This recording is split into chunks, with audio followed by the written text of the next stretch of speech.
Hey everyone, welcome to the Expat Woman Show. My name is Nyna Caputi. I'm the founder and CEO of the Expat Woman, and I'm also the host of the Expat Woman Show, which I host every week on Tuesday at 9 a.m. PST with an expat leader, influencer, expert, or expat service provider. And today I'm really excited to bring you Janeen Sonsie, who I've known for maybe 3 years when I did my first expat summit. It was called Survive and Thrive Abroad. And Yeah. Janine joined me on stage when we spoke about building community. And then she was a panelist again at the Expat Woman Summit in March 2024. And she is also the founder of the Expat Women in France and now a breakthrough coach. So Yeah. I'm really excited to have you join me, Janine. So maybe tell people a little bit more about you. I just touched the surface or scratched the surface. Oh, I yeah. know you've done so much. And so if you can tell people what you do, also where you're from originally and where you live now. And then we'll go into the other questions because I'm really excited about today's topic. Yes, me too. So thanks so much, Nina, for having me here chatting with you. It's really great to be here with you. Even if it is again, I can't get enough. Love chatting with you. Uh, oh, yeah, you touched on the surface, but we've only got 30 minutes, so I can't go too much. So I am an Australian, and I have been living in France on the French Riviera now for 5 years. And I came over here, so as a 58-year-old woman, on my own. I mean, yeah, I made the decision to come and live in France on my own because it had been my calling to do so. Like I just had this yearning inside me since I was in my 20s, and I first came to France when I was 25, and I just loved it. And I love so many things about France. And so I eventually I had to do it. I just had to. My background is in, so mixed, sales and marketing and in the IT industry, and also in training. I've done a lot of corporate training and coaching. My main focus is on communication, and I've written a book on that, sort of the five balls. No, it's called Get the Balls to Get Real, the five authentic strategies to be a great communicator. And the balls is an acronym. It stands for Be Open and Honest, Adopt an Accepting Attitude, Lose the Blame Game, Listen to Understand, and Stay Present. And and now I'm helping professional women, and mostly mature women who are in that stage of life where they're going, is this all there is? Like, I'm not fulfilled. I'm not feeling like I'm doing what I'm meant to be doing. And I help them break through those inner barriers and that inner glass ceiling to, create their vision for the life that lights them up, and then help them create that. That's fantastic. First of all, I want to say kudos to, moving abroad at 58. I know you've been abroad before, and I know, Yeah. part of today's discussion is about breaking through the fears to move and live abroad. And I think for some people, once they cross a certain age, I think even when they're in their 40s, they think like, I'm too old to move abroad. And, you also moved abroad. I know you have some backstory about why you moved abroad, but finally it was your personal decision that I'm Yeah. going to move to France and I'm going to create a life for myself. Then I'm sure you faced some fears, about moving. I think, and the reason I bring up the age is because I've heard that from other women in my network. They do want to move abroad, but because they're older or maybe they're single, they feel that it's going to be harder. And I had mentioned in my recent the Expat Woman Gazette, my newsletter on LinkedIn, about you and also Charlotte Van Horn and Patricia Brooks, who all moved abroad after the age of 50. I mean, in their 50s. So it just, and all of you are doing exceedingly well. Janine has not mentioned her expat women in France, but yeah. I mean, I'm so impressed. I know that's not your focus right now, but Janeen started a Facebook group from scratch, maybe when shortly after you moved abroad. Yeah, And yeah, right? that was 5 years ago. I arrived here in January, and I started the group I opened the group in March, and I really started focusing on growing it in June. So not quite 5 years, and we're just about to clock over 18,000 members in the group. Right. Yeah, and Um, that's very impressive. And what I've noticed in your group, Janine, is that you are helping those women break through their fears of move, because I'm part of the group, and I mm, see a lot of women who are planning to move to France, who have found your group, and through your group and through you, they're getting the courage, confidence, and support to move to France. So those women who are in France and are trying to find their way. So you started helping women break through their fears to move mhm. abroad, specifically to France, 5 years ago. So I wanted to ask you, so is what you're doing now, the breakthrough coaching, like a continuation of, your expat women in France? Like, how did you get clarity? Like, okay, you started expat women in France and now you're a breakthrough coach. So when did you have that aha moment? I want to start coaching women to, improve their Yeah. life. Well, maybe I'll start with why I started the group, and also let you know about some of the challenges. So I started the group because when I arrived, I had this vision of creating this fabulous membership community that was a paid community that was also going to earn me a lot of money and, be my sort of semi-passive income going into my old age if I ever get there. I don't believe in getting old. So I created it. I actually had a platform built 3 times, because the first 2 times were a mess, and so that meant paying for it 3 times, and I was really determined this was going to work. But then by the time I got it completed, I'd spent a whole lot of money.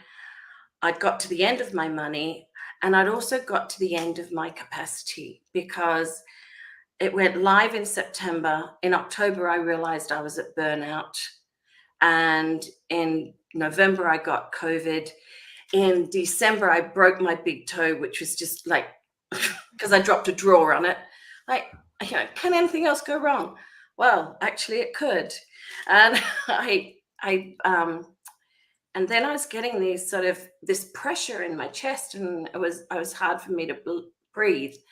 And that kept getting worse and worse. And I finally went to my doctor and said, I can't live like this. It's debilitating. And she said, I'll go and get this blood test. And then rang me at midnight and said, go to the hospital now. Do not pass go. Do not collect $200. Just go. And so I did.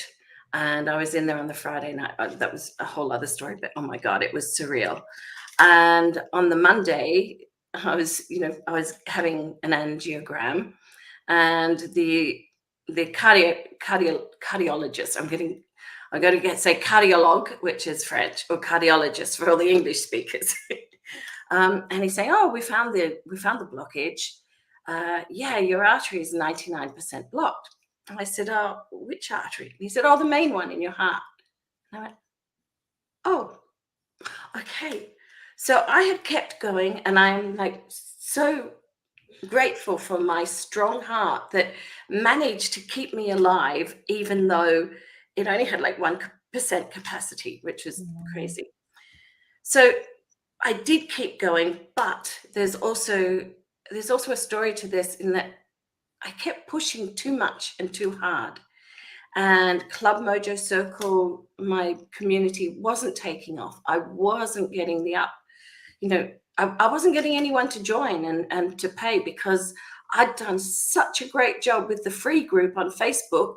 Everyone's going like, yeah, no, it's all here. This is good. We don't need to go to somewhere else to pay. And I had to recognize this business is killing me, like literally killing me. And I had to walk away from my investment of 30 or 40,000 euros and go, okay, so that's not my future here in France. What is it? And what kept me going is belief in myself, belief that I'm actually meant to be here. I feel more at home here in France, and I have mostly an enjoyable life. I have a good social life because there's so many expats around here that there's always something going on. There's always a networking event or a social event, or, so I've got things on 4 nights this week. So I never had that in Melbourne, Australia. And so I love it, but it doesn't mean it's always good. And I think it's so important to recognize your why. Why do you want to move to another country? Is it to escape the crap that you've got going on in your current country? Or is there a reason, do you have a calling to be in that other country? You need to be very, very clear on your why. You need to be very clear on your commitment to doing it, because I've heard so many complaints about, France this, France that, and sure, French admin is a nightmare, an absolute nightmare, and bureaucracy is a nightmare. And there's many things that are not good, but you get that in every country. But if you have the commitment to your why, then you go, oh yeah, okay, that's something I got to deal with. And as they say, c'est la France. So with the hands, you've got to say it with the hands. So I think that's one of the main things. And it doesn't matter how old you are. If it's what you feel you have to do, then you've got to do it before you die, or else you have a life that is not fulfilled in your living of it.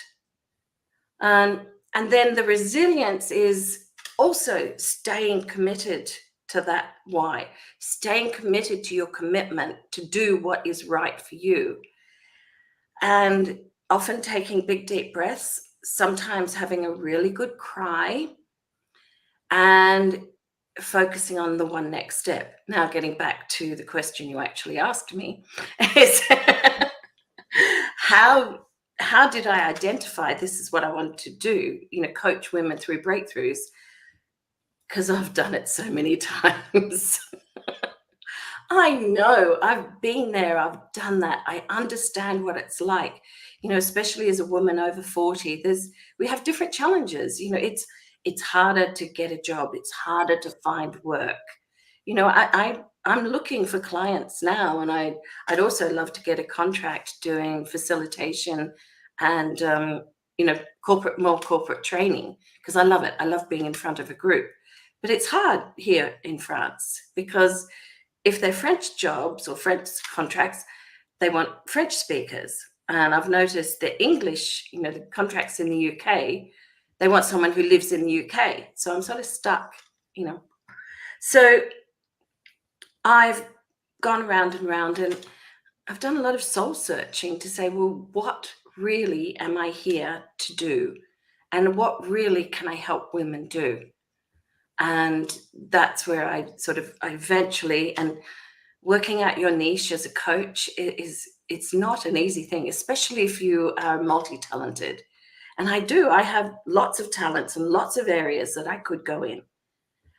But you have to keep honing down, and it's like going down a funnel. You just keep gradually getting in until, I think I've got the right one now. It's, I want to work with women like me, professional women who want to make a major transformation in their life, but they're feeling stuck and held back. And I'll help them do it. Fantastic. Thank you for sharing that, and thanks for sharing how you reached that journey. You're right. Sometimes you start something and it's broader, and then you niche down.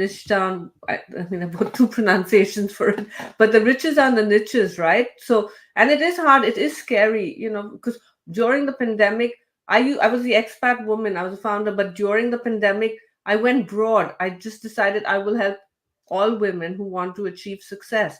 And I think going broad is, it didn't feel I didn't feel like this is what I wanted to do, because been the founder of the Expat Woman for 10 years. And so now I've niched down again after the pandemic. And I said, I started off wanting to help expat women. I'm the founder of the Expat Woman, and I'm going to continue to do that. So I think you're right. Sometimes you're searching and you're trying to find what really lights you up and what you're brought onto this earth to do, and you find it, and sometimes you move away from it. But thank you for sharing that, Janine. And also, hats off to you that you went through all these crisis, and you still came up on top of it. And I think, and I think that resilience and strength comes from being an expat, because when you move to a new country, it's not easy, right? There are challenges and There's hurdles. many challenges. Yes. Yeah, especially if you are a woman on your own. It is difficult. It's just so much nicer to have someone by your side, always. It's so much nicer to have someone to share the challenges with and to get support from. So, and when you are, single woman on your own, it's about finding your own community. And that's what I did with Expat Women in France, was finding, it was through there that I have made many friends, and, who are still friends of mine. And I've met many other women, and it's really lovely when I go to, I don't run events through that group anymore, but when I go to some of the other events, I have women coming up to me, oh, you're Janeen Sonsie, I'm in your group, it's so nice to meet you. And I feel like a bit like a celebrity. It's like, oh, yes, that's me. Yeah, no, I can imagine. I mean, because I just look at your group, it's so active. I think every few minutes there's a new post.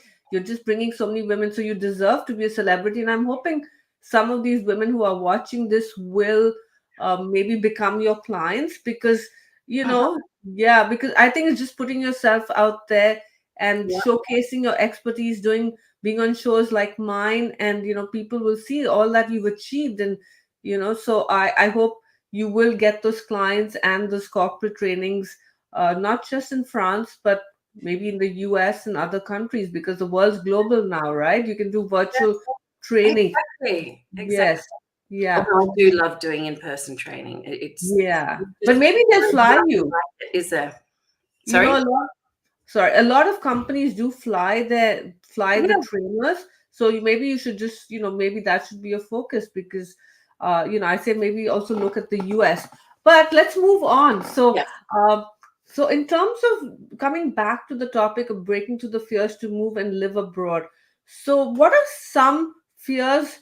And I know you touched upon being solo, we touched upon, feeling like, you're too old to move abroad. And I love what you said, and that, you said you would never grow old. And I really like that. I really believe age is a number, and it's all in your head. And I actually, as you get older, as I've been getting older, I feel I'm getting more clarity. I feel that the scales have dropped from my eyes, and when I look back, like, my gosh, how stupid I was, and I'm sure when I'm 10 years from now, I look back at me today and think I'm so stupid. So I think that's the beauty of getting older. And I think especially when you move abroad, right?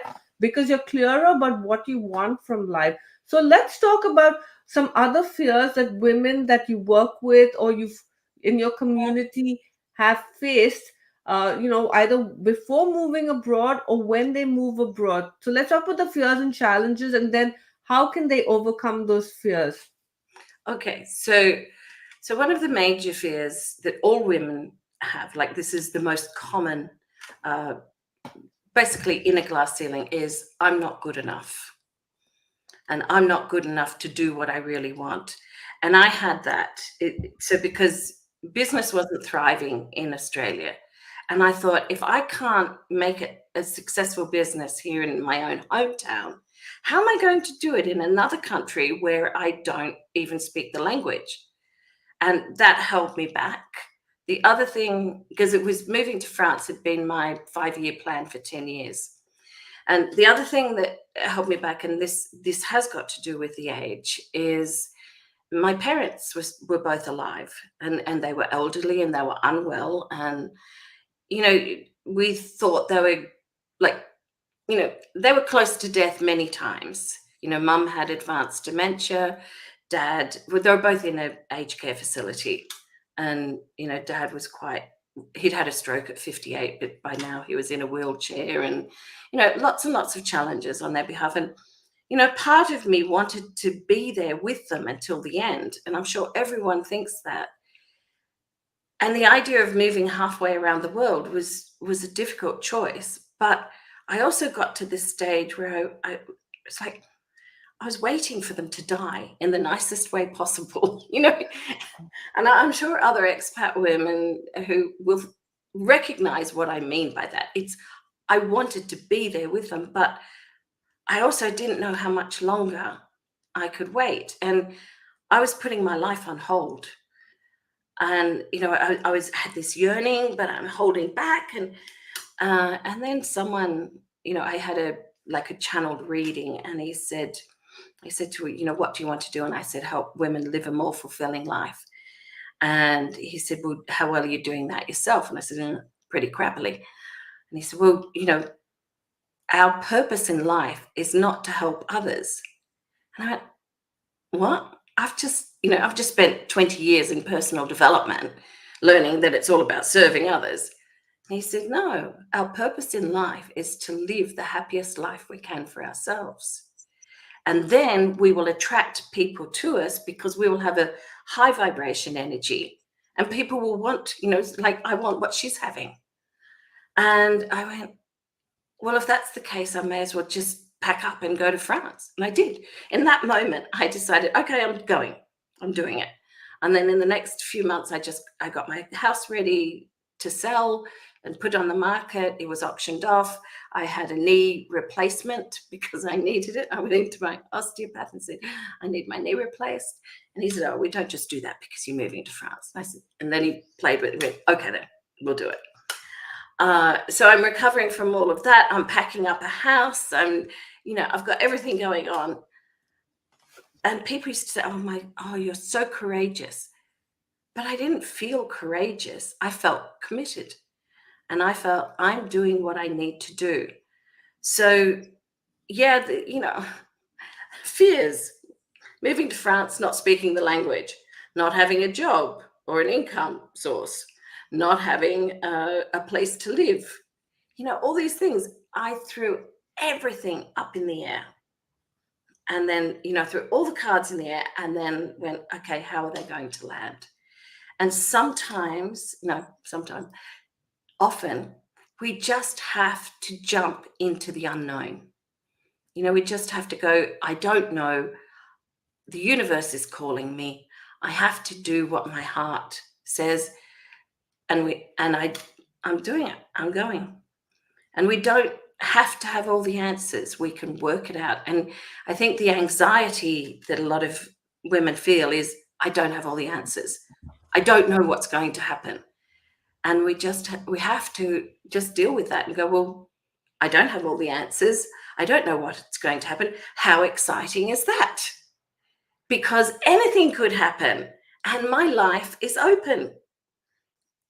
So that's wonderful. I mean, yeah, I think of opportunities at the end of your comfort zone, right? If you don't step out of your comfort zone, and there's never a perfect or right time. I like you felt that calling really strongly, and I also glad you brought up about looking after aged parents or aging parents, because that is an issue for so many of us expats, and we have to live with that guilt. But at the same time, as you said, you also have to focus on your life, and by you achieving what you want to achieve, it also gives your parents happiness, right? Like my mom lives in India, and part of me feels so guilty. She was there for me when she brought me up, right? My dad's passed away now, and now I'm not there when she is as she's getting older. Of course, I do visit India every year, but my mom has her life. I've given her the opportunity to move here. She didn't want. Don't. That's great. Let your dog come into the cat. Your cat. Wow, he's huge. Oh, beautiful. Wow. This is Nyna. Oh, yeah. So there'll always be something holding you back. And again, you've touched on another very important point, which was when you find fulfillment and happiness, you then have the confidence and the strength and the love for life to be able to help other people, right? And in your case, you're helping first you help them with navigating France through your Facebook group, right? people, making friends, finding a place for them to feel more at home, and having a community to be part of when you move to another country is so important, because you need to ask people who have lived there already, to get value from their experience. Just one thing on the parents, and this is just another part of my resilience, is that actually both parents died in my first year here. So I arrived at the beginning of January. My mum died in April. My dad died in October. We all knew that once one went, the other one would go very quickly. They were together for 70 years. 70 years. It's amazing. And they still held hands at the end, even though mum had advanced dementia and dad, was paralyzed down his side. They were still holding hands. It's incredible. But that said, there is guilt around that. There is disappointment that I wasn't with them at the end. And of course, I had to fly back to Australia twice in my first year, which was certainly not ideal. But yeah, the helping other people do it, sometimes you've just got to put yourself first. You just do. What was the other question? Did I answer?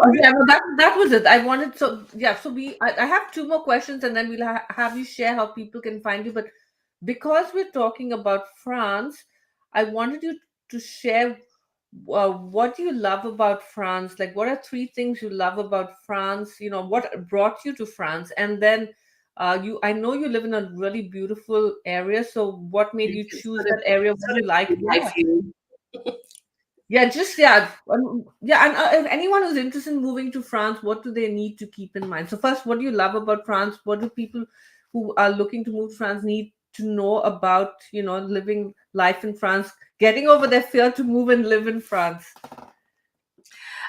So the first thing you need, one of the main reasons I came here was the attitude to life and the culture and the food and the wine. I love my food. I love French food.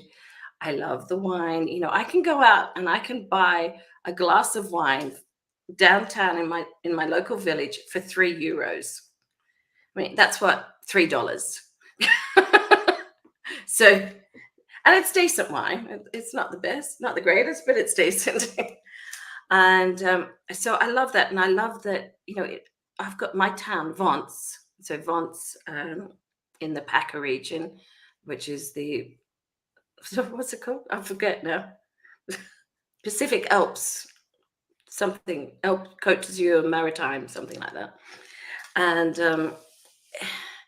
so there's that. I love the old architecture. So that's right. My town, 19,000 people live here. We have a beautiful old medieval town, and I walk around it, and I still, after 5 years, I still walk around going like, oh, wow, isn't this beautiful? And I live here. I live in this old town. And at one stage, we had about 74 food outlets, either takeaway or restaurants for 19,000 people. So we're well off for that. I just love the history, and I love where I am because I said there's so many expats, there's so much to do. I have from the front of my apartment, I have a view of the sea, and then just behind me, I have the hills. So in reality, I could go for a swim in the sea in the morning and then go have a ski in the afternoon. And I know someone who actually did that last weekend. They were at the sea one day, and I think they went skiing the next day because we've had late snow. So, and then, where I am, I'm half an hour to Nice, an hour to Monaco, depending on traffic, half an hour to Antibes, and 40 minutes to Cannes. So I've got all these beautiful places nearby. And I was in a show called Mediterranean Life. And it's called something, the Riviera episode in season 2, I think. And at the time, my boyfriend was here with me. Well, my then boyfriend, I should say. And so they did the show on the both of us, and it shows my apartment and, you know, them finding my apartment for me. And it's a really, like, go find it. You know, it's on HGTV, I think. And it shows the area because they took us around to lots of different things. So it's a really nice show. Go have a look. Wonderful. Thank that sounds, every time you talk about where you live, and it just makes me want to visit or move there because it sounds so ideal, And I have Patricia, another guest on the show, also lives in France. I think she lives in the south of France, and she Yeah, too. Yeah. she lives in the southwest, and I live in the Okay. southeast. Oh, I forgot to say, Italy's only an hour away. So Wow.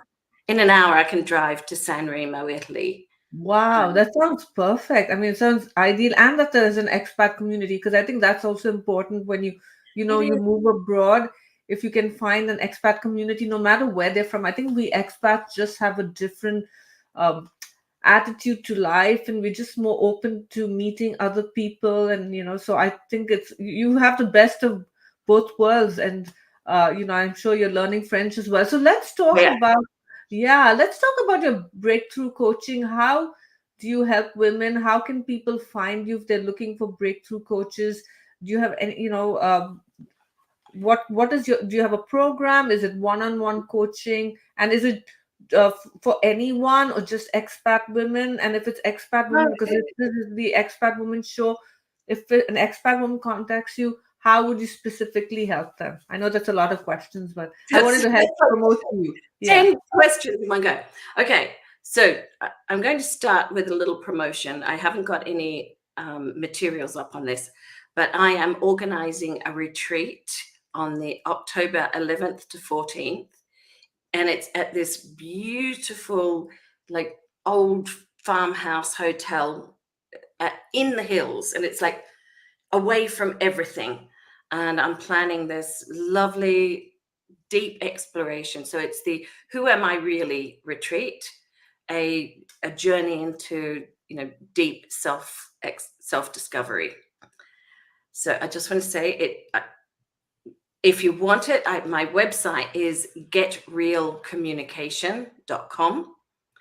And if you just register, like, give us your email address, and then we'll keep you up to date with everything that's going on there. And on that, I talk about the breakthrough journey. And the breakthrough journey is a proven process that I've got certification in. And I take women through a process of looking inside, going in deep to what's really going on. What are the barriers that are holding them back? And then using amazing methods to break through the barriers, change their story around what has been happening and why, and then create the vision for their life of what do they really, really want. And then, of course, I help them. Now, at the moment, I'm just offering that one-on-one coaching. My plan is to, as I build up, to move to group coaching as well. And it aligns with the retreat that we're running later in the year. And I'm so excited about this retreat. It'll, like, everyone will want to come from everywhere, especially the Americans, I think, because it's such a beautiful place to come to. And they get to learn from you. I mean, I think it sounds fabulous. Thank you for sharing that. And yeah, you can, we'll share the link in the show notes and in the descriptions as well. And then I'm going to do some very quickly 3 rapid fire questions. Okay. You know the answers to all of them, but I just wanted to repeat the question. So, when I ask you the question, say the question and then your answer. So my first question is, what is one thing you love about France? What is one thing I love about France? Hard to keep it to one, but I would go, the food and wine. It's 2, but they belong together. Wonderful. Okay, my next question is, what is one tip you would share with the women watching or listening to the show today on breaking through the fears to move and live abroad? So That's a long one. What is one thing? My tip for women who are feeling held back and struggling to move forward is recognize, like, really understand yourself, understand your why, and then commit to what you want to do. And once you have that solid commitment, it really helps you to move through those fears and anxieties because you know what's right for you, and that's what's most important. Fabulous. And then my last question is, what is one thing you wish you had known when you first moved abroad, when you first became an expat? Oh, okay. What is one thing I wish I'd known when I arrived here? Uh, I, when I first arrived, I wish I'd known how hard it is to rent a place. That was a real challenge. Um, one, I think, one thing I learned very quickly that was really worth it was the value of Facebook and Facebook groups. And you can go into these groups that are local to your area um, and on France, and ask questions and learn from a wealth of information. And that's certainly what I have in my group, the expat women in France. Fabulous. Those were great answers, Janine. And I could go on chatting with you forever. This is not the first Good, time I've couldn't had. we? Yeah, this is the second time I've had Janine on my show, and there's always new questions and always new information I get from her, and my viewers and listeners as well glean from your your responses and everything you have to share. So I appreciate your generosity in making the time to be on my show, talking about how to break through the fears to move and live abroad, sharing your story, and how can people get in touch with you? Well, LinkedIn and Facebook, I'm very active on. And my name is so unique. You can easily find me. If you Google me, I go for pages, apparently. Uh, and you can also connect with me at getrealcommunication.com. Wonderful. Thank you so much, Janine, for having me on the show. And thank you to everyone who's been watching us or will watch us or listen to it when this goes live on a podcast. All right. Thank Bye. you so much, Nyna. Thank you.